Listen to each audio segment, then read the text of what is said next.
Welcome to the Peace Place.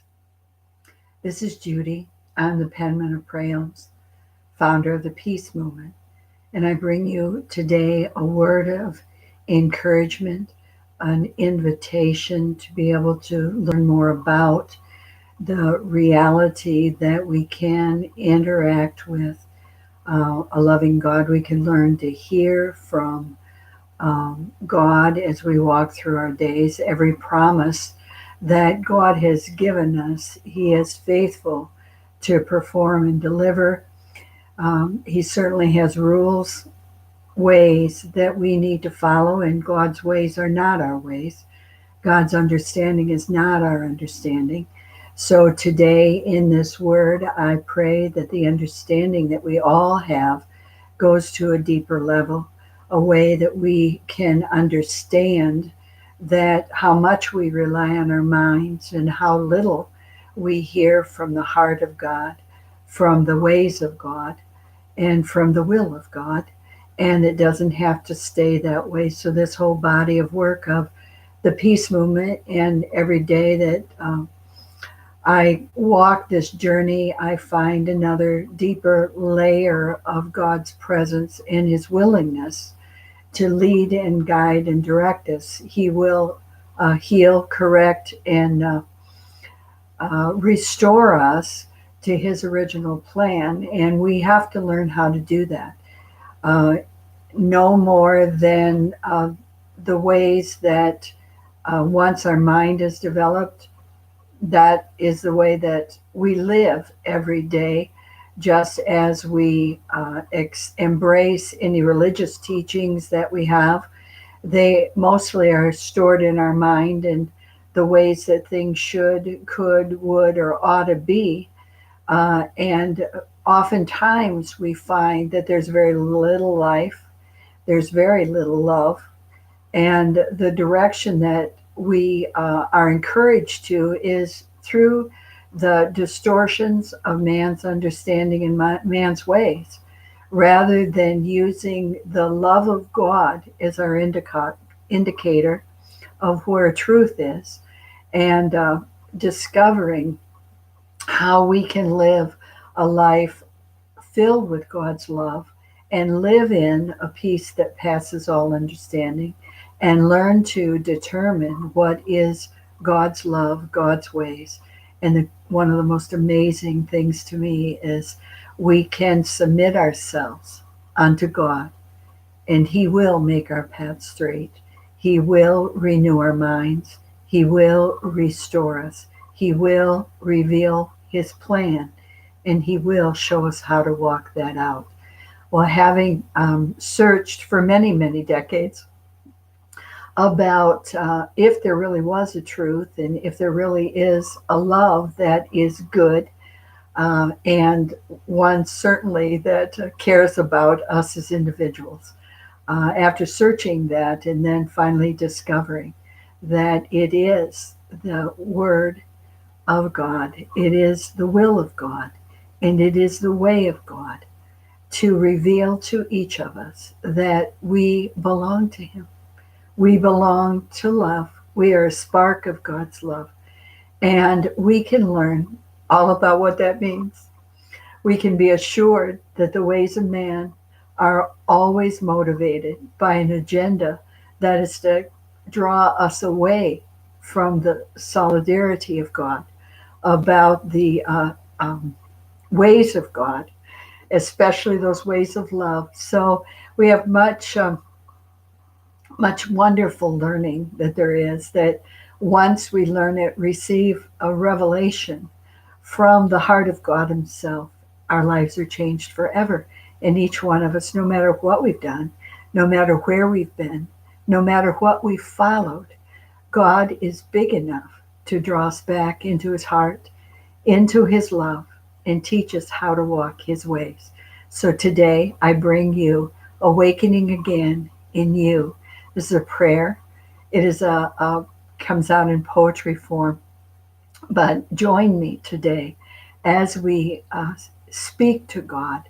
We petition God to be able to awaken us into His ways, in His world, according to His will. awakening again in you. Will you renew our minds, heal our hearts with your hand, embrace us and assure us we can always stand, for you promised to go before us today and be our rear guard as we learn of your way. So grateful to now know you will provide. You teach us how to listen and abide. You draw us and show us our part, each day revealing so much more of your heart. Though the world and its ways are scattered, if we focus on that mess, we feel battered. Yet, by just turning our minds to your provision, your healing balm heals wounds of division. Our mind calms, hope arises, and we see your hand and your love sets us free. So we speak to our mind and its ways, line up with God's truth all our days. Yes, we have authority and we speak, sometimes forgetting as we seek. Yet you ever-present loving power stands up and reminds us in this hour. We're so grateful. So much of the time, we're not taught that God is a responsive God. All of the truth that he spoke, all of that, the creation that he spoke at the beginning still exists. God's ways still exist. God's will still exists. And God's plan still exists for each one of us. And we can learn. It's never too late to learn that God, you are a spark of God's love. You belong to God.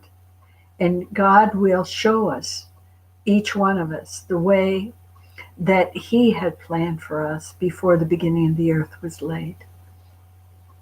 So God will renew our minds. We know physiologically how our brains work and how thought clusters and how memories work and how things are released. And, we have the average person has over 40,000 thoughts a day.